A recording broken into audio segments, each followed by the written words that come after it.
Selamat pagi, Anda menyaksikan Breaking News Kompas TV bersama saya Distila Rasati. Saudara, pasukan militer Amerika Serikat merilis video serangan beruntun yang menyasar fasilitas militer Iran.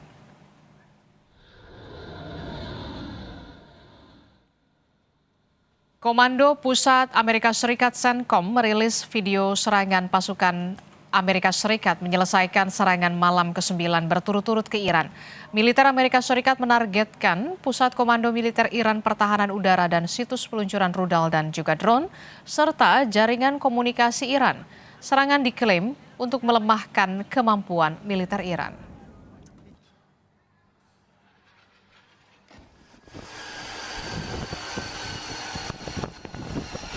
Militer Amerika Serikat juga akan mengerahkan jet tempur siluman F-35B milik Korps Marinir di Laut Arab.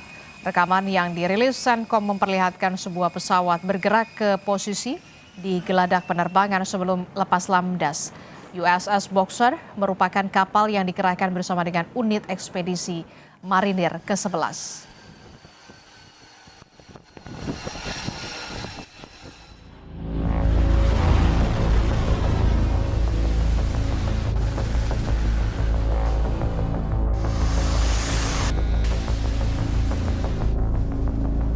Perang Iran dan Amerika Serikat kian sengit. Saling serang intens terjadi dalam sepekan terakhir. Pada 18 Juli 2026, kapal tanker Iran meledak di Selat Hormuz setelah kena ranjau darat. Sebelumnya, serangan Amerika Serikat juga menyasar berbagai infrastruktur di Iran. Presiden Amerika Serikat, Donald Trump, bilang gelombang serangan ke Iran demi menghormati tentara Amerika Serikat yang tewas dalam perang. Well, we feel very badly, but you know, those great people, those great patriots were out there fighting that Iran cannot have a nuclear weapon. Iran has been very, very badly damaged. They've lost everything almost militarily. They've got very little left. They've got some missiles. They've got some drones. They've got some manufacturing ability, not much. We control the Strait. Sebagai balasan, serangan Iran menyasar berbagai pangkalan militer Amerika Serikat di negara-negara Teluk. Salah satunya pangkalan udara di Yordania. 3 tentara Amerika tewas. Pemimpin tertinggi Iran, Mojtaba Khamenei, mengancam akan memberi pelajaran tak terlupakan kepada Amerika Serikat yang dinilai telah melanggar nota kesepahaman. همزمان با این حماسه نقض عهدهای مکرر شیطان بزرگ نسبت به تفاهمنامه امضا شده بین رئیس جمهوران ایران و آمریکا بار دیگر این حقیقت را به همگان ثابت کرد که امضای رئیس جمهور آمریکا چقدر بی‌ارزش و نامعتبر است و زورگویی، تمامیت خواهی و وحشیگری اجزاء لاینفک مرام و مسلک آمریکایی می باشد. Peneliti senior Indo-Pacific Strategic and Intelligence, Aisyah Kusuma Somantri, bilang Iran tidak akan tinggal diam jika Amerika Serikat terus melancarkan serangan.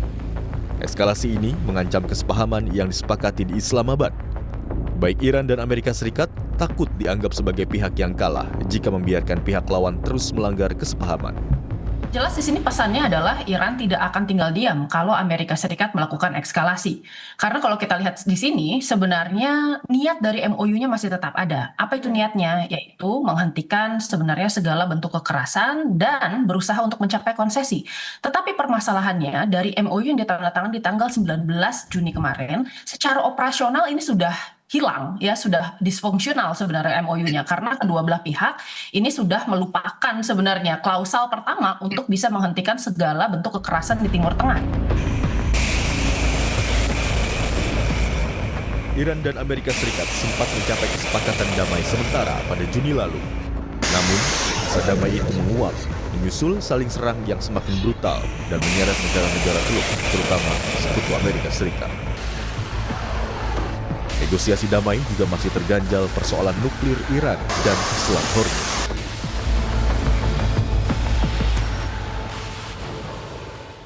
Serangan demi serangan terus dibalas sementara korban di kedua belah pihak terus bertambah. Seberapa jauh konflik Iran-Amerika Serikat akan berkembang?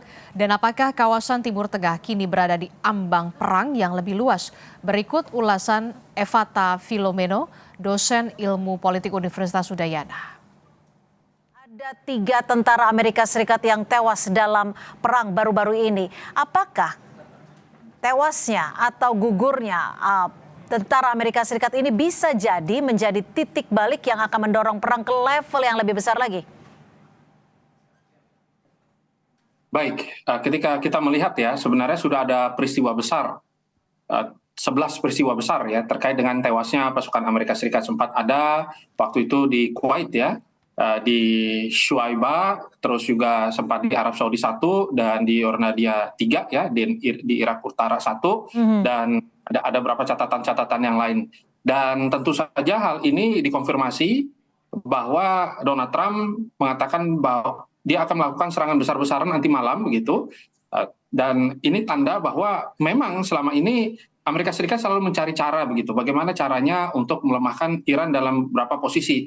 Dan serangan yang dilakukan oleh Iran tersebut ternyata malah menyebabkan eskalasi ini menjadi titik pecah ya. Kita tahu bahwa sebenarnya diplomasi masih menjadi titik temu yang mencoba untuk mendamaikan situasi. Dan Abbas Araghchi juga menyampaikan bahwa meskipun hanya 10%, kita harus tetap bernegosiasi dengan Amerika Serikat. Tetapi Amerika Serikat terus melakukan banyak manuver untuk mencegah diplomasi. Dan kita tahu bahwa gugurnya dan tewasnya prajurit dari Amerika Serikat ini akan memperpanjang dan memperparah situasi di Selat Hormuz juga nanti ke depan. Jika situasi akan semakin memanas, tidak hanya di Selat Hormuz, tapi juga antara Amerika Serikat dan Iran, seberapa besar peluang Iran ini akan terus membalas setiap serangan Amerika Serikat? Ya, serangan dari Iran kita tahu memang ditujukan untuk melakukan pembalasan begitu ya. Tetapi serangan-serangan punitif seperti ini sebenarnya harus dilihat lagi lebih dalam bahwa fasilitas Iran ini memang sudah rusak ya, terkait dengan logistik mereka, terus juga depot-depot pertahanan mereka itu sudah hancur kurang lebih 85%.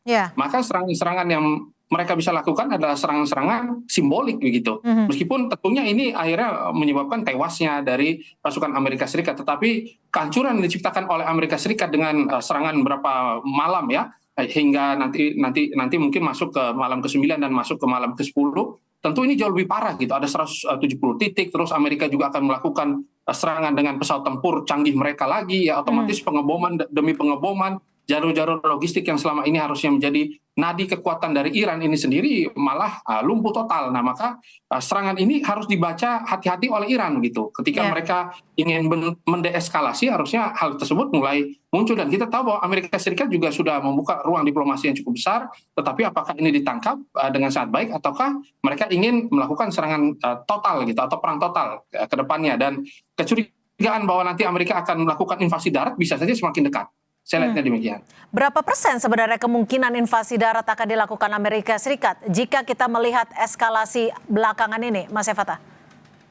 Ya, kita melihat bahwa pasukan Amerika ya yang berada di wilayah Timur Tengah ini datanya memang itu kurang lebih 50.000. Tetapi dengan peningkatan eskalasi seperti ini tentunya hal tersebut terlihat dari banyaknya intensitas kapal perang mereka yang melintas ya. Kurang lebih sekitar sekarang yang kalau terdata itu ada 24, dan itu semuanya membawa pasukan begitu. Maka hal-hal seperti ini membuktikan bahwa Amerika Serikat sebenarnya sudah secara presisi melakukan pelemahan-pelemahan. Pertama, mereka melakukan pelemahan di wilayah pesisir.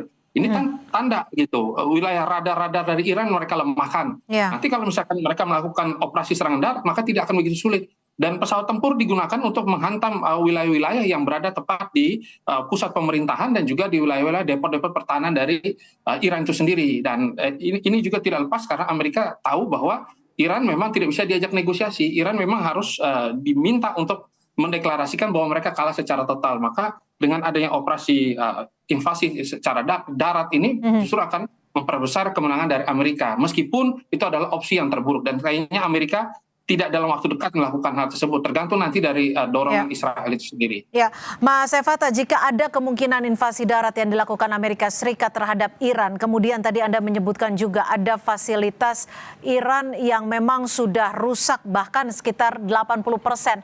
Apakah Iran masih memiliki kapasitas militer yang cukup kuat untuk mempertahankan perang dalam jangka panjang ataupun melawan Amerika Serikat melalui invasi darat ini? Ya, tentu kalau secara propaganda kita akan melihat bahwa sebenarnya Iran mampu meregenerasi kekuatan militer mereka. Itu mereka juga tidak mudah menyerah begitu. Akan tetapi pada kenyataannya itu Amerika justru terus ya memaksa Iran untuk menguras biaya perang mereka gitu. Kita tahu bahwa Iran ini mengalami kelangkaan air. Iran juga mengalami kondisi yang cukup pelik. Nilai rial itu di pasar gelap maupun di pasar secara total begitu jatuh, anjlok ya, dan juga perekonomian mereka yang sudah tercekik lama begitu.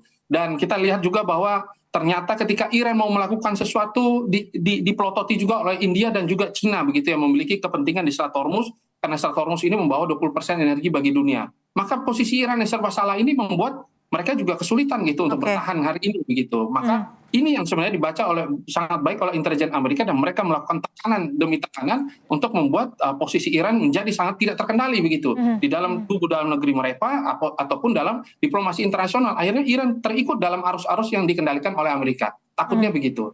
Oke, ketika MOU ataupun upaya perdamaian sempat dilakukan, bahkan bisa dikatakan kita hampir menduga bahwa akan ada kata damai, tapi kenyataannya saat ini berbeda. Apakah menurut Anda sendiri ini situasinya sudah tidak terkendali, Mas Efata?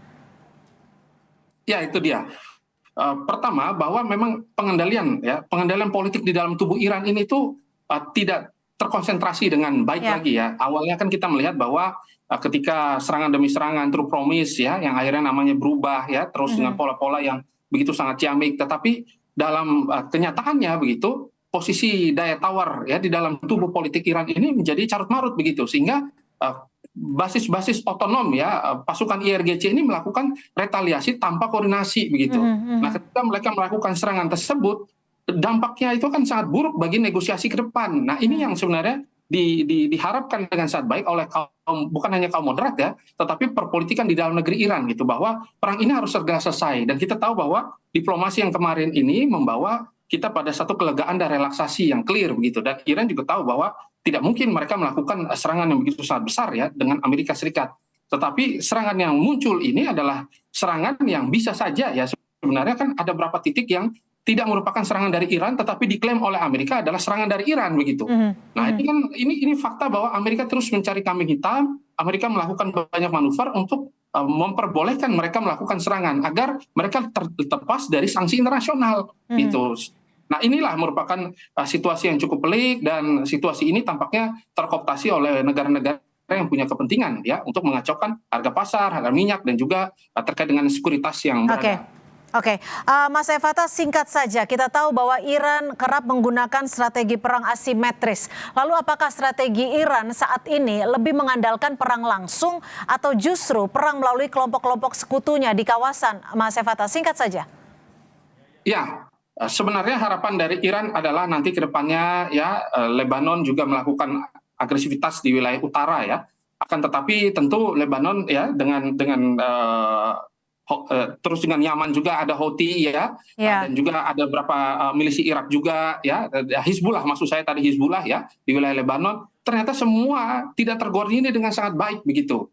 Hal ini tidak pas karena serangan-serangan yang dilakukan kadang justru malah memicu dan juga membuat situasi Iran semakin buruk begitu. Awalnya kita melihat perang ini masih berada pada posisi yang ya mungkin berapa persen itu Iran bisa melakukan serangan balik. Tetapi dalam kondisi hari ini gitu, ketika justru Amerika Serikat yang menggunakan war of attrition, ini tanda bahwa strategi dari Iran itu dikopi oleh Amerika, dan Amerika tahu bahwa Iran akan kehabisan darah ke depannya begitu. Maka tampaknya kali ini akan sangat sulit bagi Iran untuk bertahan. Baik, terima kasih atas perspektif Anda, Mas Efata Filomeno, dosen ilmu politik Universitas Udayana, sudah berbagi perspektif.